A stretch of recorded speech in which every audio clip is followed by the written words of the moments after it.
please subscribe and don't forget to press the bell icon to get notified whenever we upload a new video. Sir, I'm here on behalf of an industry who has done excellent job for last 50-60 years, but has not got its due from the government and the perception it has created in the mind of the government officers here. See, in the world, we are regarded as leaders in diamonds, in jewelry, in colored gemstones. But in India, we still have some, perception which goes against us. So all the people, they are not highly educated, but they are very entrepreneurial and they go forward and do things. And especially in gold and jewelry sector. Sir, we have been, since 1995, constantly increasing our exports, becoming more transparent in the domestic industry, and this is a journey which we have embarked upon.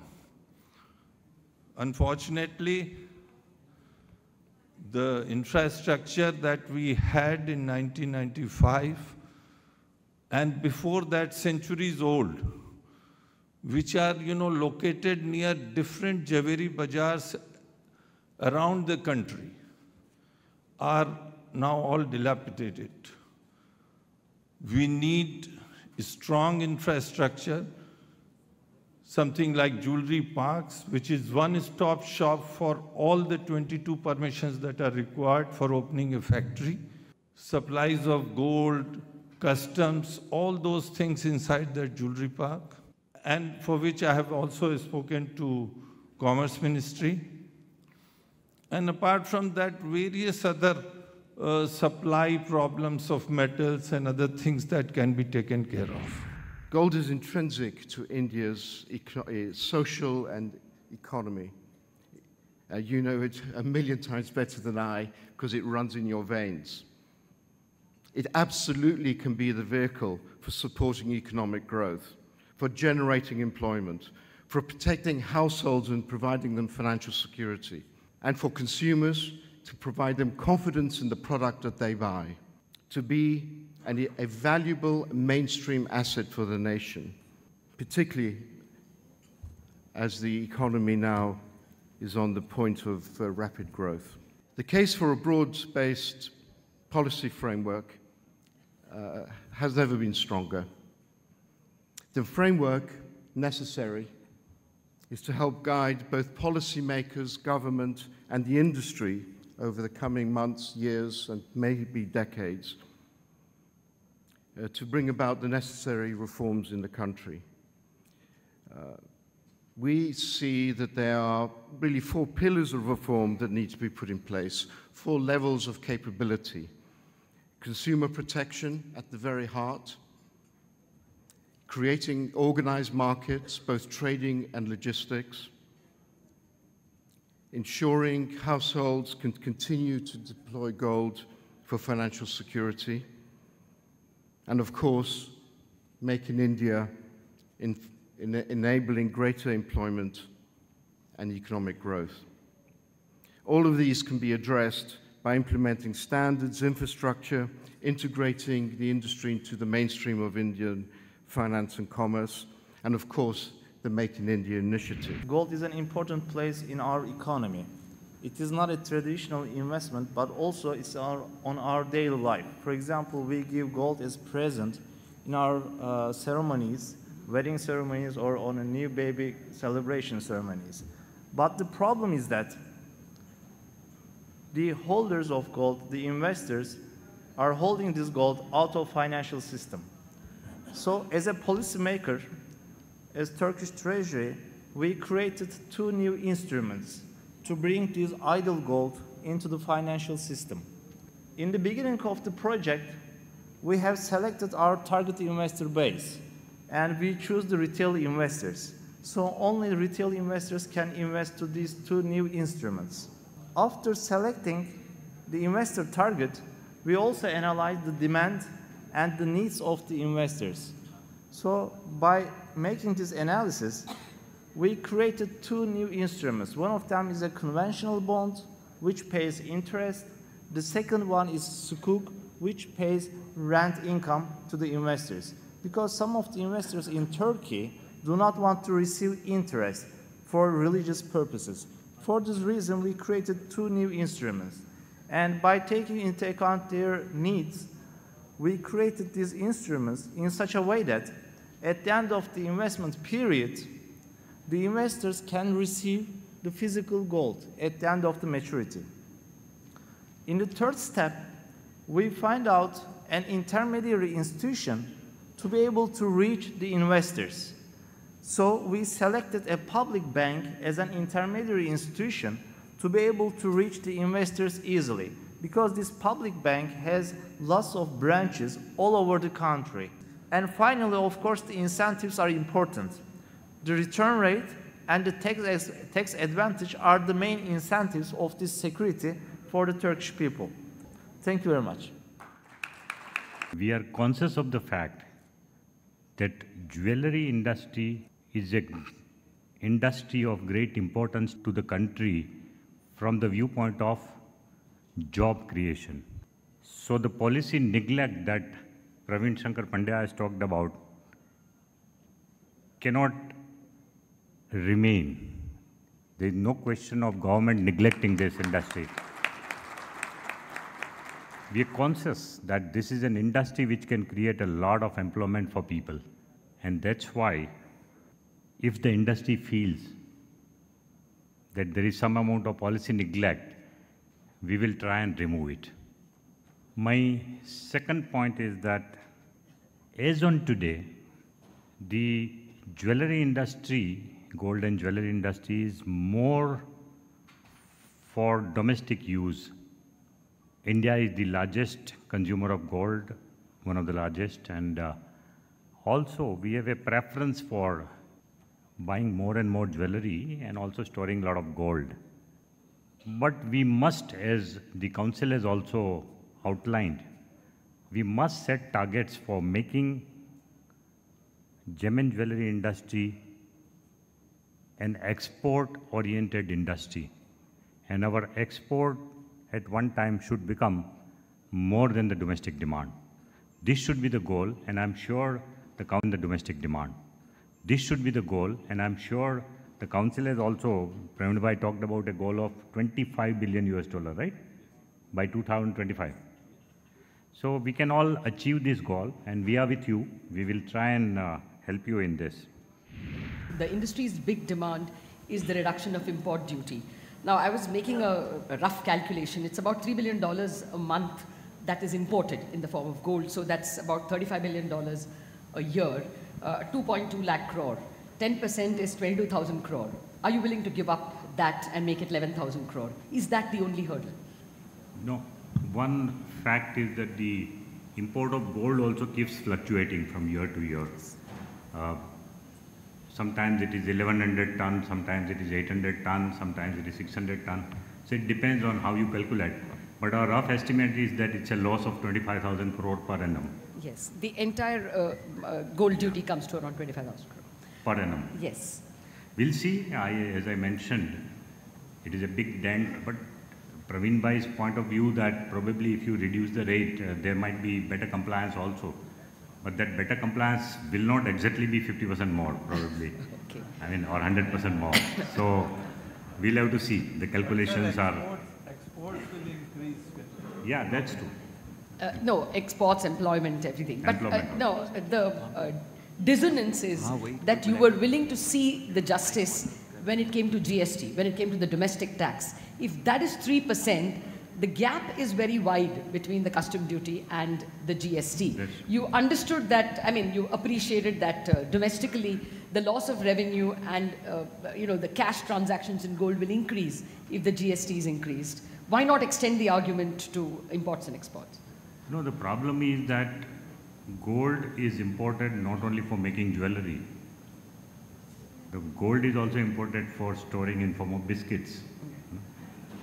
So that's a problem. But anyway, we will sort of look at this decision in its entirety And I do agree with you that since we have treated the gold jewelry industry separately in the GST structure also, there is a reason to. Okay. Because it's an employment generating industry. So should one expect a decision sometime soon? Is it on the table? Is it something as close as the budget, or is it a distance away? This is the problem with media people. They want to know the exact. No, approximate. Can't say. Okay. Well, the other... You can't make me commit saying, you know, something will come in the budget, or something will come before the budget, or something will come 3 months after the budget. That is something I cannot commit, you know. No, I perfectly understand. I don't know if the axe has already fallen in terms of time bar on budget. I didn't want you to violate that time bar at all. I think that comes in December, so you still have already started. Okay. All right. So long as it's a commitment and an understanding, I guess the industry has something to look forward. So the other request which the industry repeatedly has is that gold is nobody's baby and everyone's baby. It's to some extent, as you said, the Commerce Ministry's key area of focus, but the duty obviously falls on Finance Ministry. And often RBI is an interested party because it is interested in keeping the current account deficit down, and it is always perceived that you can't do much about oil imports, you don't want to do anything about engineering imports, and so the axe normally falls on gold. If current account deficit is wide, then gold is seen as the problem. The point I'm making is that there are many people who are making policy, who are interested parties. So the industry's request is that you have a gold board or a gold ministry, or all decisions of gold are taken in one ministry. Is that something that the government is considering? No, actually there are multiple regulators who are involved in the gold jewelry industry. I agree with you. But we have never tried to restrict the import of gold, because current account deficit is not a big problem for us now. No. It is not. So that's something which we have not done. Yes, the demand for creating a separate policy body which takes all the important decisions about gold is a welcome suggestion, and I don't know, it must be for the Commerce Ministry to initiate the discussion on that. Well, one of the requests also is that there should be a spot exchange for gold, because you never know when you buy from a family jeweler or unbranded jewelers whether you're buying the right standard of gold. So, I mean, spot exchange again will fall in your ministry. That was another request, therefore, that one gold board or something be created. Is that, again, is there a time for that? I mean, that's not linked to the budget. Yeah, actually, the decision about the infrastructure for the gold and jewelry industry, the decision about regulatory issues of gold standards, etc., the decisions about the availability of a spot exchange or commodity exchange for transparent dealings of gold. Now, these are all decisions which can be combined into a single multi-regulatory body, in which the representatives of all the regulators are there. Okay, fine. So the other request that came is the merchandise export from India scheme, MEIS. Is there any thinking to extend that as well to gold? Well, my view is that the incentive of MEIS, number one, is something which may not last longer because of WTO provisions, It is something which we are carrying on for some time, but I think probably we'll have to put a full stop to it after some time. Okay. I think so, But the question is that can the industry or the businesses remain competitive only out of the government subsidy? This is a question we have to ask. And I think the industry should ask for a model of competition in which they are inherently competitive rather than depending on government subsidy for remaining competitive. So that should be our model. Okay. Well, those were the preliminary questions. If you can hold on for a little bit more, I'm sure the audience has questions. So this. My name is Jindal from ASSOCHAM, sir. In the industry, we feel that 25,000 tons of household gold and the gold which is in the country, if it is brought to the mainstream, if it is connected to the mainstream of business, main economy, then it will strengthen the economy, it will grow the economy. At the same time, it will bring a lot of jobs to the economy. What is your take on this, sir? Can this be a ready solution for a good and fast solution for strengthening the economy? Well, nobody in this hall will disagree with what you are saying. It is definitely something which is desirable. The question is, how do you bring the idle gold into the into investment, you know? So there was a GMS scheme, gold monetization scheme, which has been tried by DEA, but I don't know what is the extent of success we have got in this. 6.5 tons in the last answer given in the Lok Sabha. So that's not much, I think. We need to, so the desirability of what you are saying is very much established. The question is, can you suggest some instruments for it?